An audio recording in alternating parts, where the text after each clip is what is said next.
Hi and welcome to my channel. So we're going to talk about two of the easiest UK visas to get at the moment, but most importantly, we're going to compare and contrast these two visas. So we're going to talk about the charity worker visa against the seasonal worker visa. So who can apply? What about the pay? Can you move with dependents? Why should you consider these visas? And exactly what can you expect as the benefits, T's and C's, once you're in the UK on these visas? So if you're new to my channel, you're obviously welcome. And if you are a returning subscriber, as usual, I absolutely do appreciate your time.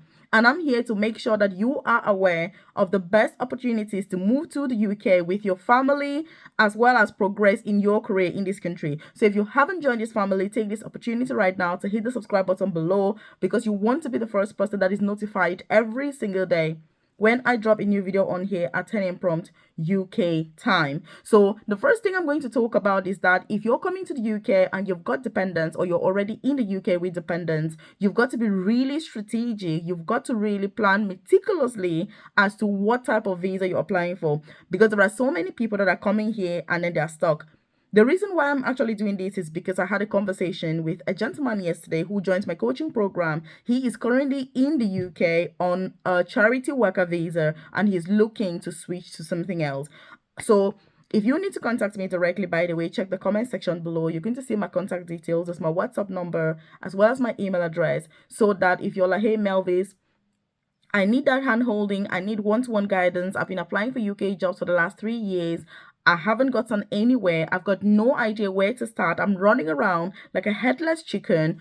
I need help. Then get in contact with me. If you're already in the UK and you're thinking, I need to switch my visa for whatever reason, and I need career progression, apprenticeships, get to the NHS, nursing, you know what I mean, then I'm your girl as well. You can check the comment section and get in contact with me. There's my newsletter there, by the way, which is completely free to join. You drop your name and email and you're part of it, so that I can send information directly to your inbox and you don't have to be reliant on the YouTube algorithm for such vital information that is crucial for your personal and professional development. So the newsletter is completely free. Once you join, like I've said, in the comment section, you drop your name and email. I send that info directly to your beautiful inbox. So these two visas, what is it that you need to know? And by the way, if you're sat there and you're thinking, Melvis, I don't even know about these two jobs, can you just give something about them? What are they about? I'm going to do that. But first, I want to leave a comment in the comment section below. Do you have your international passport? If you're trying to travel and you don't have one, that's the first step, irrespective of the country, irrespective of the pathway you're considering. So leave a comment in the comment section and say, Melvis, I will implement this. I have my international passport. Very important. And it gets you to be committed and to really think wide and deep into your own objectives. So a charity worker visa, as the name suggests, is where you're coming to the UK to work for a charity organization. This is something that, by the way, is massive. And charity is something that in the UK, it is a multi-billion pound sector, like it or not. When it comes to the seasonal worker visa, this is really for people that are coming for those to harvest fruits, for example, vegetables, poultry, farm work. So these are unskilled UK visa jobs. And that's the advantage, because you can just wake up. You don't need any degrees, any experience, no IELTS, no qualifications to consider these two pathways. So that is a similarity that they have. Another massive similarity that they also do have is that both of them are temporary UK visas. So they're not permanent visas, which means after 5 years, you will not get indefinite leave to remain on these visas. So that's something that is a massive similarity that you should be aware of. But there are massive differences on each of these. I know people that are currently in the UK on a charity worker visa and they are struggling massively. And this leads us beautifully to pay. By the way, if you're watching this and this is our first time meeting and you're not aware of who I am, so I work as an advanced nurse practitioner here in England. So I started my journey as a carer in the UK.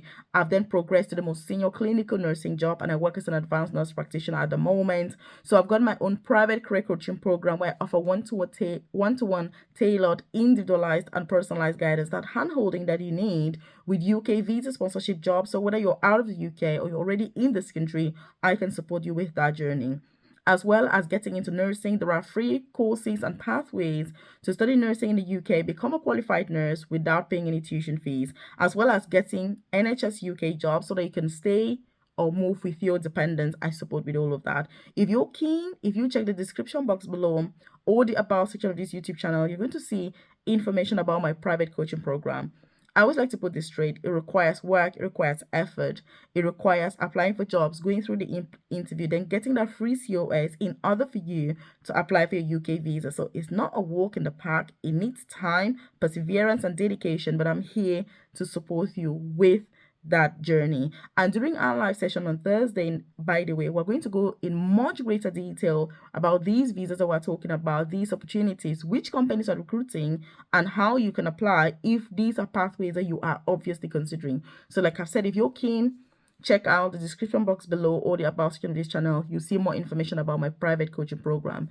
If you want to know what is in this for you, how can this be tailored to your specific situation and circumstances, again, check the comment section below and do get in contact with me ASAP in order to start that journey.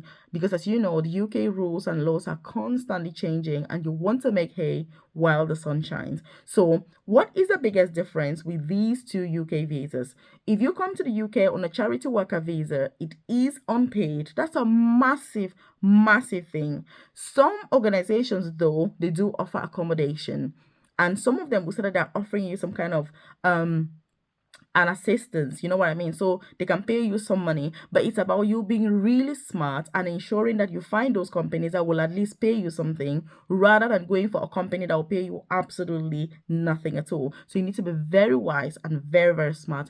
If you've got any questions as I'm going along, please leave those in the comment section below so that I can answer them there, because I may not cover everything that you need, but it's there. But we're going to talk about dependence as well, pay and other things. Also, if you are enjoying this content, obviously hit the like button. It lets me know that I enjoy content like this, and obviously I should do more. Share this with your friends, loved ones, colleagues, so that they're aware of these opportunities. They're aware of the T's and C's that come with each of these visas, and that they are applying not blindly, but they are doing so from a place of knowledge, from a place of know-how, and from a place of confidence, rather than apply, get to the UK, and then be shocked when the real face of the visa is actually unveiled. So when it comes to the seasonal worker visa, you are paid as a normal worker. So it is paid full-time. Indeed, last year, the UK government put in more rules in place and the salary for this was increased. So currently, the average salary for these jobs, the seasonal workers, is around £26,000 per year. So it pays actually better than those UK jobs. And this is something that you really do need to be aware of. And then when it comes to dependents, very important topic. Guess what? If you're coming to the UK on a charity worker visa, you are allowed to come with your dependents. So that is really good. So you can bring your dependents to the UK. Like this gentleman that I was talking about that is currently in my private coaching program, he is in the UK with his beautiful wife and their 3 children. So you can come with your dependents and your family to the UK. That's absolutely fine. But for the seasonal worker visa, you are not allowed to come with any dependents in the UK. So again, it's about understanding why this is the case, so that if you're considering any of these visas, then like I said, you're more informed. Also, if you need me to share more information about any particular visas, any particular pathways, I'm more than happy to do so. Just leave that in the comment section below. I've also shared extensively detailed videos on this channel about various pathways to move to the UK, healthcare related, because like it or not, over 90% of jobs currently offering visa sponsorship are in the healthcare sector. Like I've said, that is how it is.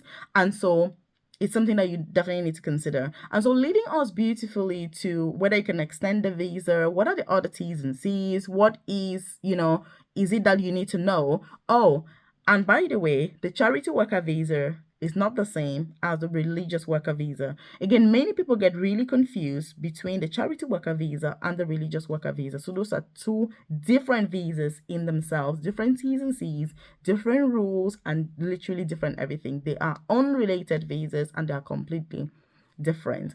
And so if you're considering the seasonal worker visa, you're going to get paid, but this leads us to the length of stay as to why you're not allowed to bring dependents on the seasonal worker visa.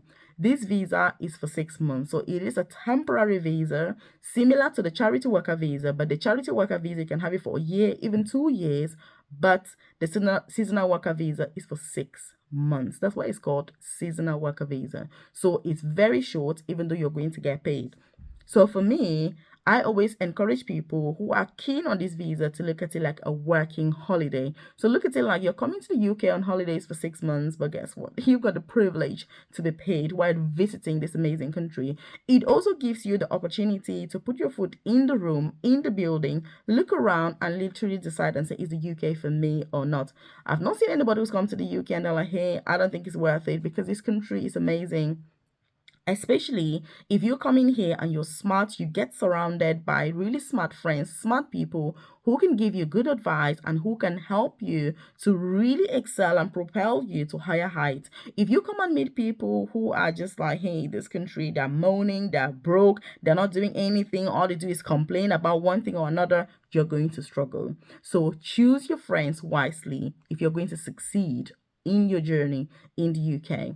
Choose the people that you're interacting with very, very wisely. You get what I mean? So again, these are some of the things to think about. So the seasonal worker visa is a much shorter duration, even though you're being paid. And the charity worker visa, you get it for longer, even though they're not paying. But many organizations have what is called allowance. So they'll just give you, it's not really considered as pay because legally you shouldn't be paid, but they're just giving you an allowance, and they also offer free accommodation. So it is something that you want to weigh up the differences and see what is more important to you. Is it the pay?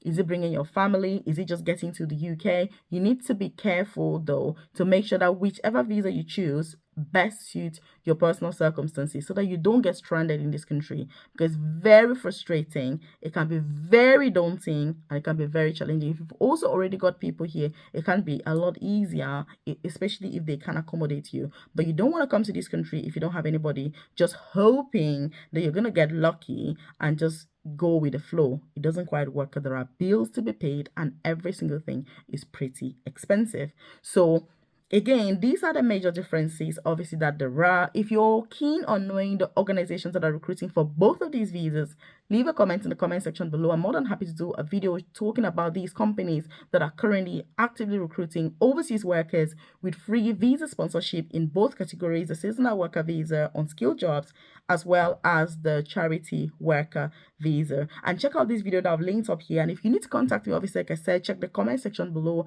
You're going to see my contact details so that we can talk and I can support you one-to-one to successfully go through that UK journey. I'll see you there.